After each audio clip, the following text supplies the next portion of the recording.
Vice President Sara nagpapakalat ng fake news? Kamakailan, sinabi ni VP Sara na 2 opisyal lang daw ang may hawak ng pondo ng bansa. Eto paano mo nalaman, Sara, na 2 opisyal lang may hawak ng pondo ng pondo ng ating ng bansa? 'Di ba? Alam mo 'yan, isang malaking yan Isang malaking kasinungalingan 'yan eh. Oo, parang ang gustong palabasin ni Sara Duterte dito, no, na ay yung mga Marcos na 'yan, yung mga Romualdez na 'yan, no? Ano 'yan, sila yung nagko-control ng budget. 'Di ba? Sila yung ayaw nilang makipagtulungan sa amin, parang ganoon eh. Oo, baka pagdating ng panahon sabihin ni Sara Duterte, "Oy, pasensya na, wala mo na akong maitutulong sa mga kababayan natin kasi wala mang budget na binigay eh."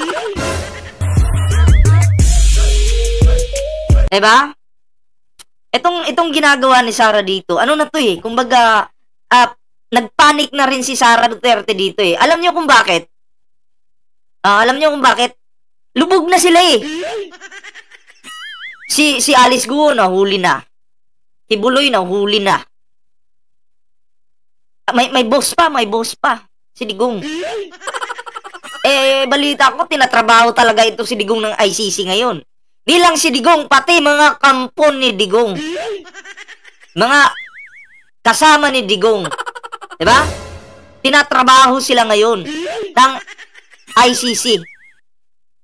Katulad na lang nito, sinasabi ng mga animal na didi shits. Ang tagal naman ng ICC. Ito na nga lang, isample natin tong kay Kibuloy. Hinuli si Kibuloy, wala nga kayong nagawa eh. Wala kayong nagawa. Nasaan kayo nung hinuli si Kibuloy? Andun lang sa bahay nyo, nagha-hashtag ng Justice for Kibuloy. Natawa tuloy ako, may ganun pala. May ganun pala sa social media ngayon. May justice pala sa social media. Si Speaker Martin Romualdez at House Appropriations Chairman Congressman Zaldico. Ayan, silang dalawa yung tinutukoy ni Sara Duterte dito na may kumukontrol o may hawak ng budget. Kasi nungalingan po yan. Diba? Kasi ang may hawak daw po ng budget sa 2 bansa ay 2 tao lang. Pero hindi ba't ang Department of Budget and Management o DBM ang may hawak ng pondo ng bansa? Para sa kaalaman ni VP Sara, kung hindi niya pa alam... Ay, paano nga? Wala nga kaalaman. Shiminat nga eh. Shiminit.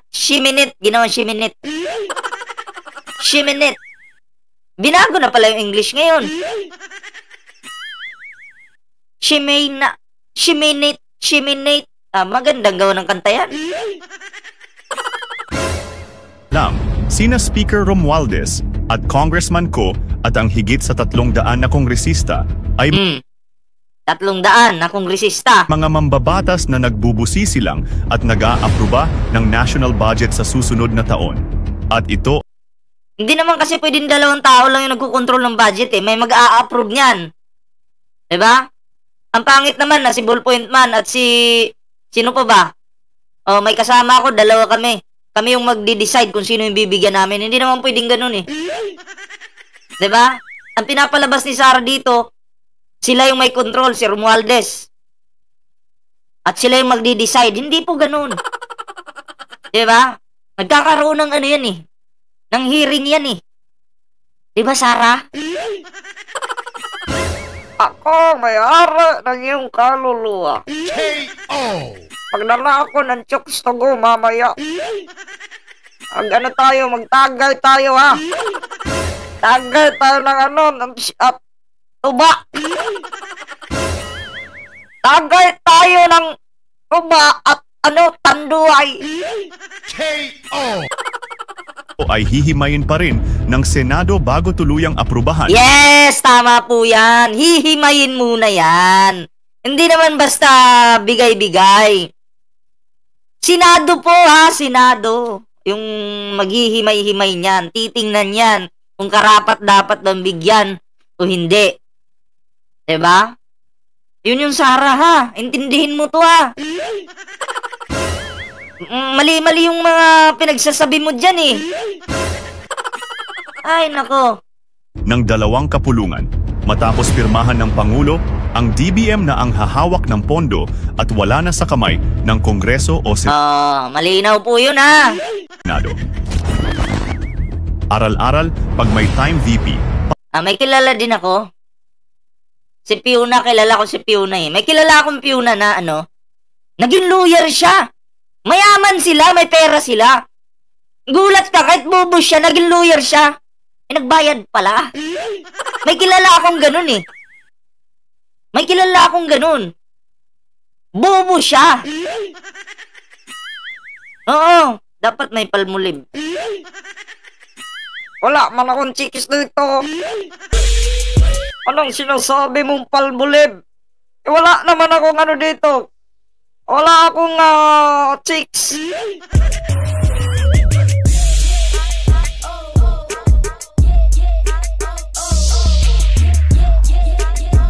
Grabe ka sa akin.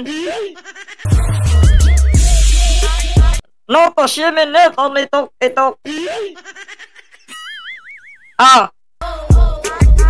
Sensya na, sinapian ako ng may-ari ng may-ari ng kaluluwa. Minsan kasi, pag nagsasalita ako dito, sinasapian ako. Diba? Sarah! Aral-aral daw pag may time. Balik natin, ha. At wala na sa kamay ng Kongreso o Senado. Wala na sa kamay ng Kongreso at Senado. Tapos? Aral-aral pag may time VP para di maging source ng fake news. Aral-aral pag may time VP para hindi naman maging source ng fake news o hindi mga fake news ang mga taga-suporta mo. May nag-comment pa. May nag-comment pa. Kasi nagpunta si Sara Duterte sa isang lugar. Proud pa sila, sabi, tingnan nyo walang ayuda yan pero dinudumog daw si Sara. Alin yung mas maganda? Pupunta ka sa isang lugar na may ayuda o pupunta ka na walang ayuda? So pag ang Sara nyo pala pumunta sa lugar nyo, nga kayong lahat. Magugutom kayo. Pero ang PBBM administration, pag pumunta dun sa lugar, si Romualdez, ang Pangulo, busog kayo kasi may dalang ayuda. Diba? Pero mga Duterte, pupunta dun sa lugar na yun, walang ayuda. Ano yon? Matutuwa ba kayo doon? Matutuwa ba kayo doon o matutuwa kayo? Yung mga tanga, matutuwa talaga yan. Kasi sabi nila, tingnan nyo, sikat na sikat si BP kasi pumunta dito sa lugar namin. Walang dalang ayuda pero dinudumog. Ngayon, pagdating naman kay Pangulong Bongbong Marcos, kay Romualdez, pumunta doon sa lugar, dinudumog din. At least, ang mga tao na pumunta doon, okay, kay Romualdez, kay PBBM, busog sila. May maiuwi, di ba? Nabubulol tuloy ako. Pero doon kay Sara, anong meron dyan? Dinudumog daw, tapos walang ayuda.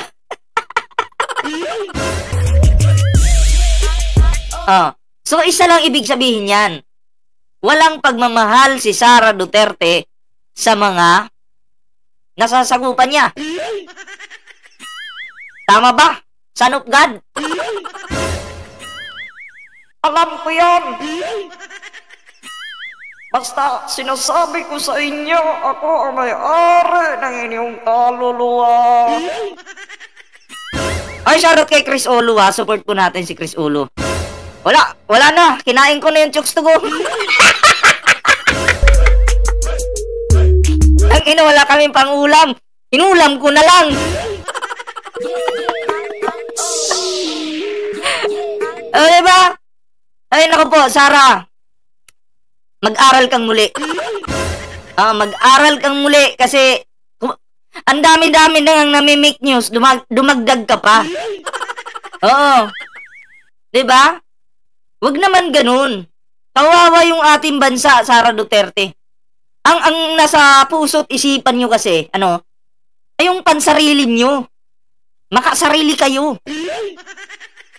Shiminit, makasarili kayo, Sara.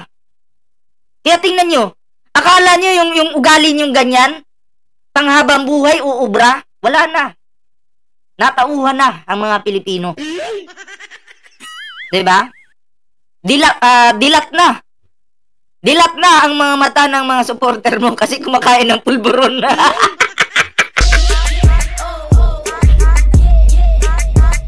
Yun ang totoo dun. Dilat na sila. Nakadilat na. Nang-aabang ng grasya. Kaso pag bibisita si Sara, walang dalang grasya eh. Actually, may titi itong cup na to. Tinanggal ng pusa. Pinaglaruan.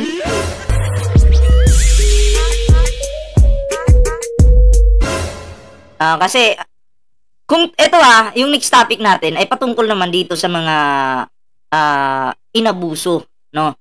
Di umano ni Kibuloy. Abay, kung totoo ito, ay talagang makulit po ang titi ni Kibuloy. Oo. Diba? Minor, may 12 years old pa. May mga bago pang lumabas ngayon. Grabe, Kibuloy! Ang dami mong haharapin! Yung mga nanay nagre-reklamo. Naku. Yun lang.